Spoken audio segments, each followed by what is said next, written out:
Good morning, everyone. Thanks so much for tuning in. I want to take this moment to say thanks again for watching the training I did a few days ago and providing me feedback. At Leadership Lessons Live, our mission is to create a premier platform for diverse business leaders to share their knowledge and their skills. We want to create a community of people who are interested in enhancing their skills, and we're going to do all this by creating high quality and meaningful online content.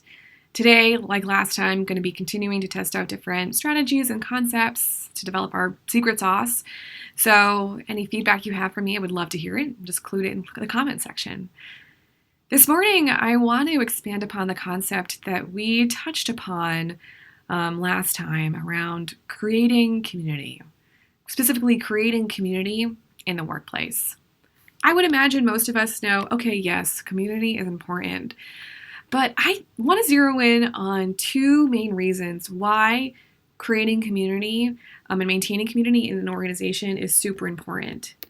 One, humans are social creatures. We need each other to thrive and succeed, particularly in the workplace.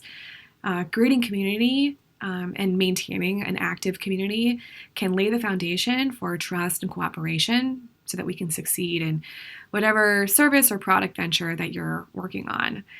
And the second reason is I think we just have an opportunity to have more fun in the workplace. Work can be serious, it can be hard, it can be challenging, but I think creating community can also just create those moments where it's light and entertaining and fun, and I think can also foster innovation.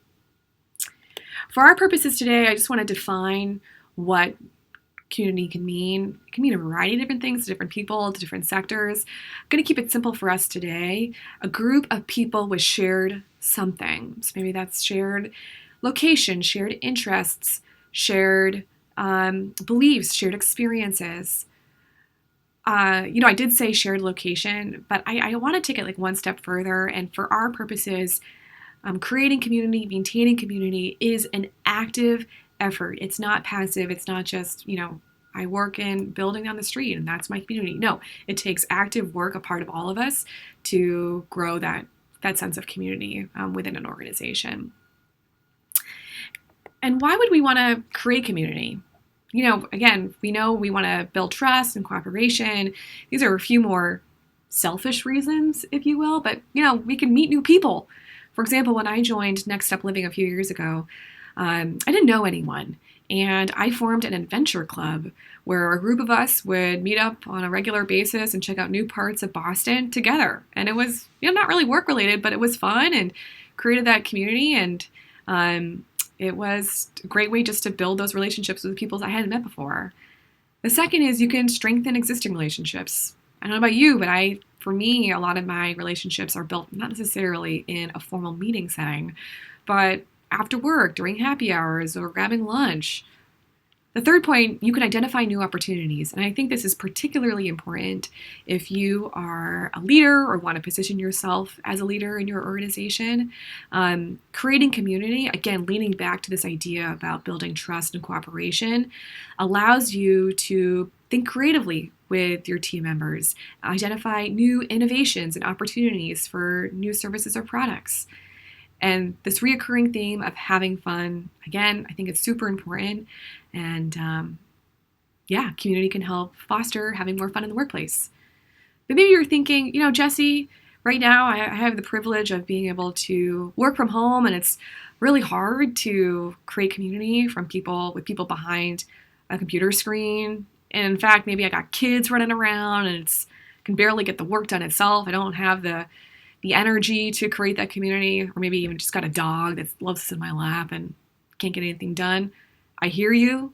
It can be hard right now, but I still think it's super important to keep community in mind. So don't get too stressed out and maybe just start simple. So identify that one-on-one relationship with someone that you want to improve upon. And then from there, expand to include your team or different divisions or even your entire organization, if that makes sense to you. You could consider external partners. For example, at Optera, our company was looking to enhance and strengthen our relationship with one of our partners. So I organized an annual volunteer event where we would come together pick produce, and it was a wonderful way to give back to the community, have fun, but also build that community with our partner and strengthen the relationship. And we were ultimately able to realize more projects with them. And this final point around proximity, again, for a lot of us that are working from home with online video conferencing applications like Zoom or Teams or whatever you got, proximity doesn't need to be a limiting factor. You can create community with people wherever they may be at this time. So we can just be creative with that. There are so many different ways that we can create community. We can create it around similar interests, such as run clubs, or maybe there's people love to grab lunches together. Maybe there's shared activities, such as these people in in this video clip right here, volunteering together. Continuous learning, that could be a book club or lunch and learns. These are just a few different ideas, and there's so many that are out there.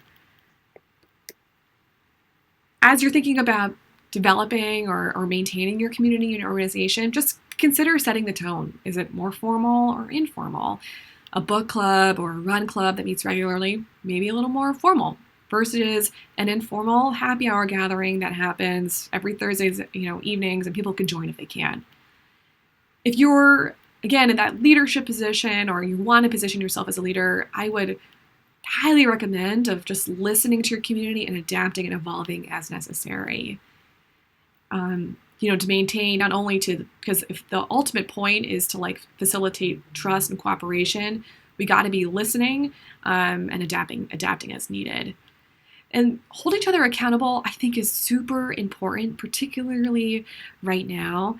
As Coretta Scott King said, the greatness of a community is most accurately measured by the compassionate actions of its members. Listen to each other, be inclusive, make space for people if they're not necessarily ones to always speak up, where others are more comfortable in speaking out loud. Consider all different types of voices and people when you're creating your community. I think we can just do a great job at doing this within the organization. And this reoccurring theme of having fun. Work can be stressful, it can be hard. Community can keep things light and can create these moments of fun. And I really think that a lot of innovation can come from that space. So to wrap us up, I hope you enjoyed this training this morning around creating community. I mentioned a few different ideas and I had just have them listed here. And again, I know that there's so many other ways that you can do this. And, creating community and building community, it's an active participation. It takes work, but the benefits are wonderful and can help you, help you succeed in your job and then also help your organization succeed as well.